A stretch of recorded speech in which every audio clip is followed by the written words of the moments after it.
मित्रांनो नमस्कार. मी ॲडव्होकेट प्रवीण वाघ, लातूर जिल्हा. तर मित्रांनो, आज आपण भारतीय म्हणजेच की हिंदू वारसा अधिनियम चे कलम 8 पाहणार आहोत. थोडक्यात हिंदू सक्सेशन ॲक्ट चे कलम 8 पाहणार आहोत. मित्रांनो, कलम 8 मध्ये हिंदू वारसा अधिनियम यामध्ये जो कोणी हिंदू व्यक्ती,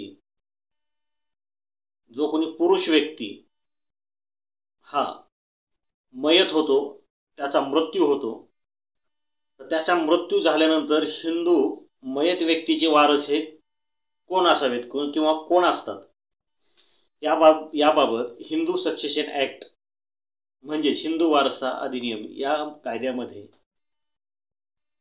वारसाचे प्रकार सांगितलेले आहेत, वारसाचे क्लासेस सांगितलेले आहेत. तर मित्रांनो, यामध्ये वारसाचे 4 क्लासेस सांगितलेले आहेत. त्यामध्ये सुरुवातीस क्लास 1 चे हेअर्स येतात, क्लास फर्स्ट, त्यानंतर क्लास 2 चे हेअर्स येतात, क्लास सेकंड, त्यानंतर मित्रांनो ॲग्नेट्स, आणि त्यानंतर चौथे जे क्लास येतात ते कॉग्नेट्स. आणि ॲग्नेट्स आणि कॉग्नेट्स यावर जाण्यापूर्वी आपण कलम 8 मध्ये हिंदू पुरुष व्यक्ती मयत झाल्यानंतर त्याचे कायद्यानुसार कोण वारस होतात हे आपण सुरुवातीला पाहूया. तर मित्रांनो, कलम 8 हिंदू सक्सेशन ॲक्ट म्हणजेच की हिंदू वारसा कायदा यामध्ये सांगितल्याप्रमाणे जर एखादा हिंदू व्यक्ती, एखादा पुरुष करता हिंदू म्हणण्याचा अर्थ हाच आहे की हा कायदा फक्त हिंदू व्यक्तींनाच लागू आहे. हिंदू सक्सेशन ॲक्ट म्हणजेच हिंदू वारसा अधिनियम, इतर धर्मीयाच्या लोकांना हा लागू राहणार नाही.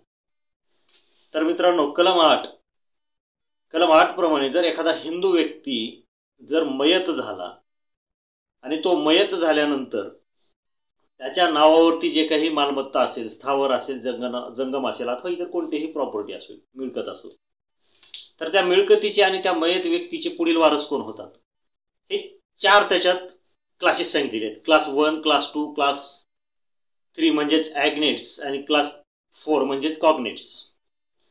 तर मित्रांनो, क्लास 1 मध्ये कोण कोण वारस आहेत व क्लास 1 मध्ये कोण कोण वारस होतात हे सुरुवातीला पाहूया. तर मित्रांनो, ज्यावेळेस एखाद्या हिंदू पुरुष व्यक्तीचा मृत्यू होतो तर त्याच्या मृत्यूनंतर त्या पुरुष व्यक्तीचे वारस हे क्लास 1 मध्ये जे सांगितलेले आहेत ते होतात.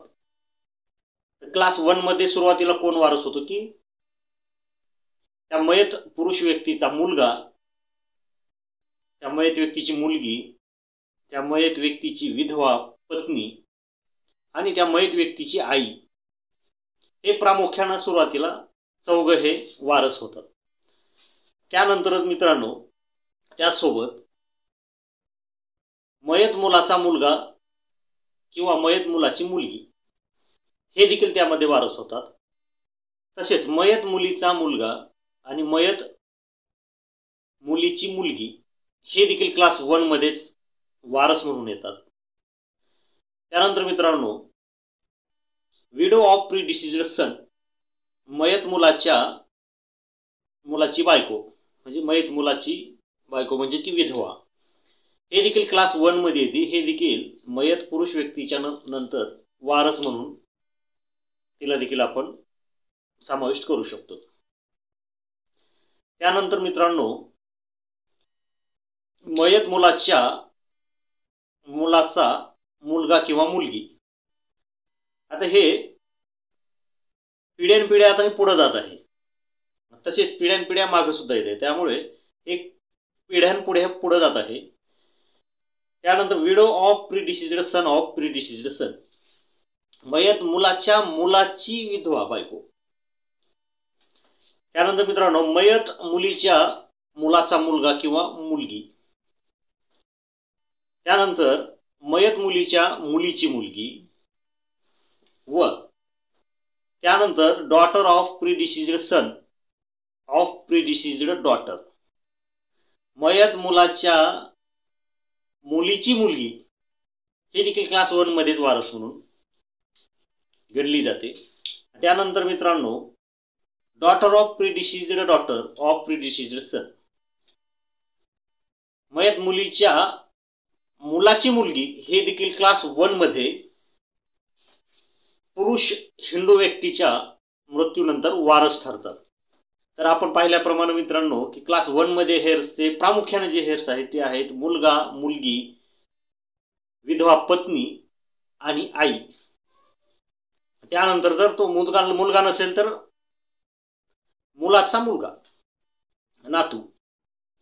तिथे तोही नसेल तर मुलाची मुलगी. जर मुलगा नसेल आणि मुलगी असेल, मुलगी मयत झाली असेल तर मुलीचा मुलगा, मुलीची मुलगी. पुन्हा त्याच्यानंतर ते पुढे जाते की मुलीची मुलगी, मुलीच्या मुलीचा मुलगा. तसाच तोच प्रकार मयत मुलाच्या मुलाचा मुलगा, मयत मुलाच्या मुलाची मुलगी. अशी वंशावळ हे पुढे जात जात जात पुढे जाते मित्रांनो. तर क्लास 1 मध्ये जे हेअर सांगितलेले आहेत ते हे येतात. त्यानंतर मित्रांनो क्लास 2 सांगितलेलं आहे की क्लास 2 मध्ये जर क्लास 1 मधील हेअर्स म्हणजेच की वारस जर अस्तित्वात नसतील, जिवंत नसतील, मिळून येत नसतील तर क्लास 2 मधले हेअर्स त्या मयत हिंदू पुरुषाचे वारस म्हणून गणले जातात. तर त्यामध्ये क्लास 2 मध्ये कोण कोण येतात आपण आता थोडक्यात हे पाहूयात. क्लास 2 मध्ये वडील येतात. त्यानंतर मुलीचा मुलगा. त्यानंतर मित्रांनो मुलीची मुलगी हे क्लास 2 मध्ये येतात. त्यासोबत ब्रदर म्हणजेच की भाऊ आणि सिस्टर बहीण. तर क्लास 1 मधील हे हेअर्स नसतील तर क्लास 2 मधील हेअर्स वडील, भाऊ, बहीण आणि मुलीचा मुलगा व मुलीची मुलगी हे क्लास 2 मध्ये हेअर्स आहेत. त्यानंतर सब क्लॉज मध्ये मुलीच्या मुलाचा मुलगा,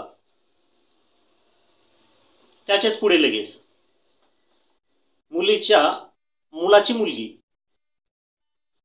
त्याच्या पुढे आणखीन जाऊन